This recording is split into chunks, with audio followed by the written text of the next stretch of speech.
മലബ്രോ ബ്ലോഗിൻ്റെ പുതിയൊരു എപ്പിസോഡിലേക്ക് എല്ലാവർക്കും സ്വാഗതം. എല്ലാവരും സുഖമായിട്ടിരിക്കുന്നു വിചാരിക്കുന്നു. ഇതിൽ കണ്ടതുപോലെയാണ് ന്യൂസിലാൻഡിൻ്റെ ക്ലൈമറ്റ്. പെട്ടെന്ന് മഴയും അതുപോലെ തന്നെ ക്ലൗഡി നല്ല മഴ കിട്ടുന്ന മാസങ്ങളാണ് ജൂൺ, ജൂലൈ, ഓഗസ്റ്റ്. പക്ഷേ എല്ലാ മാസവും എല്ലാ ആഴ്ചയിലും തന്നെ മഴയുണ്ടാവും. അതാണ് ന്യൂസിലാൻഡിൻ്റെ ക്ലൈമറ്റിൻ്റെ പ്രത്യേകത. നമുക്ക് മൺസൂൺ മാസങ്ങളിൽ മാത്രമേ ഉള്ളൂ മഴ പ്രെഡിക്റ്റ് ചെയ്യാൻ പറ്റുന്നു. പക്ഷേ ഇവിടെ അങ്ങനെയല്ല. എല്ലാ മാസങ്ങളിലും തന്നെ എല്ലാ സീസണിലും തന്നെ മഴയുണ്ടാകും. മഴ എന്ന് പറഞ്ഞിട്ടുണ്ടെങ്കിൽ മഴയുടെ കൂട്ടത്തിൽ തന്നെ നല്ല കാറ്റാണ് ഉണ്ടാകും. കാറ്റും മഴയും കൂടെ കൂടിയിട്ടുള്ളതാണ്. അപ്പോൾ നാട്ടിലെ കുടയൊക്കെ ആയിട്ടുണ്ടെങ്കിൽ ഇവിടെ നമുക്ക് അത് യൂസ് ചെയ്യാൻ കുറച്ച് പാടാണ്. നമുക്ക് നല്ല സ്ട്രോങ് ആയിട്ടുള്ള കുടകൾ തന്നെ വേണം ഇവിടുത്തെ കാറ്റിനെ നോക്കണമെങ്കിൽ. നല്ല കാറ്റിൽ തന്നെ അല്ലെങ്കിൽ ആ കുടയൊക്കെ പറന്നു പോകുന്ന അവസ്ഥയാണ് ഇവിടെ ഉള്ളത്. എല്ലാ സീസണിലും പറ്റിയ ടൂറിസ്റ്റ് ഡെസ്റ്റിനേഷൻസ് ഉണ്ട്. അപ്പം അതനുസരിച്ച് പ്ലാൻ ചെയ്ത് നോക്കുക. പക്ഷേ ഇവിടുത്തെ വേറൊരു പ്രത്യേകത എന്ന് പറഞ്ഞിട്ടുണ്ടെങ്കിൽ അപ്ഡേറ്റൊക്കെ കറക്റ്റായിരിക്കും. കാരണം കൂടുതൽ സ്ട്രോം അല്ലെങ്കിൽ കൂടുതൽ മഴയുണ്ടെങ്കിൽ വാർണിംഗ് ഉണ്ടാകും. അതേപോലെ തന്നെ ഏത് സ്ഥലത്താണ് എത്ര മഴയുണ്ടാകും ഒക്കെ ആ ടൈം ആ അവറിൻ്റെ ഉള്ളിൽ തന്നെ ആയിരിക്കും മഴ ഏകദേശം ചെയ്യുന്നത്. കാരണം ഇവിടുത്തെ കാലാവസ്ഥയൊക്കെ അക്യുറേറ്റ് കാൽക്കുലേഷനാണുള്ളത്. ഉള്ളതുകൊണ്ട് തന്നെ ആയിരിക്കും ന്യൂസിലാൻഡിൽ ഇത്രയും പച്ചപ്പും അതേപോലെ ഇത്രയും ഗ്രീനറി ഉള്ള കാരണം. ഈ മഴ ഇവിടെ പെയ്യുന്നുണ്ടെങ്കിലും റോഡ് അല്ലെങ്കിൽ റോഡിൻ്റെ സൈഡൊക്കെ നല്ല വൃത്തിയായിട്ടിരിക്കുന്നുണ്ട്. നല്ല ഡ്രെയിനേജ് സിസ്റ്റം ആയിരിക്കും. കാരണം വലിയ വെള്ളക്കെട്ടൊന്നും ഉണ്ടാകാതെ നല്ല വെള്ളമൊക്കെ ഒഴുകിപ്പോകുന്ന രീതിയിലാണ് ഇവിടുത്തെ ഇൻഫ്രാസ്ട്രക്ചർ റെഡിയാക്കിയിരിക്കുന്നത്. അപ്പം അതുകൊണ്ട് അവിടെ ആൾക്കാർക്ക് അത്ര ബുദ്ധിമുട്ടുണ്ടാകുന്നില്ല. കാരണം ഒരു ദിവസം ക്ലൗഡി ആയിരിക്കും.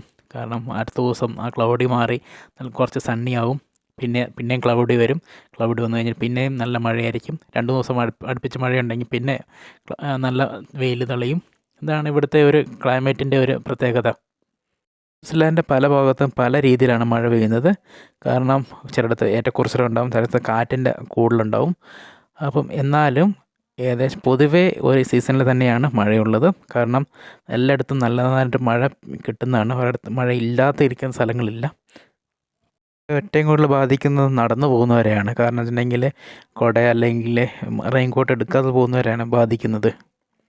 നവംബറും ജനുവരിയിൽ മാത്രമേ ഉള്ളൂ കുറച്ച് മഴ കുറവുള്ള. അതേപോലെ ബാക്കിയുള്ള മാസങ്ങളിലൊക്കെ ഒരു ആവറേജ് മഴ ഉണ്ടാവും. ജൂൺ, ജൂലൈ, ഓഗസ്റ്റ് മാസങ്ങളിലൊക്കെ ആകുമ്പോഴത്തേക്കും നല്ല മഴയാണ് ഉള്ളത്.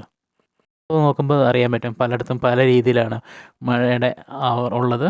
ചിലയിടത്ത് നന്നായിട്ട് മഴയുള്ള സ്ഥലങ്ങളുണ്ട്, ചിലയിടത്താണെങ്കിൽ ആവറേജ്, ചിലയിടത്താണെങ്കിൽ കുറച്ച് മഴ കുറഞ്ഞുകൊണ്ടിരിക്കുന്നത്. പക്ഷേ എല്ലാം തന്നെ നമ്മുടെ നാട്ടിലെ അപേക്ഷിച്ച് നോക്കുമ്പോഴത്തേക്കും നല്ല മഴ കിട്ടുന്ന സ്ഥലങ്ങളാണ്.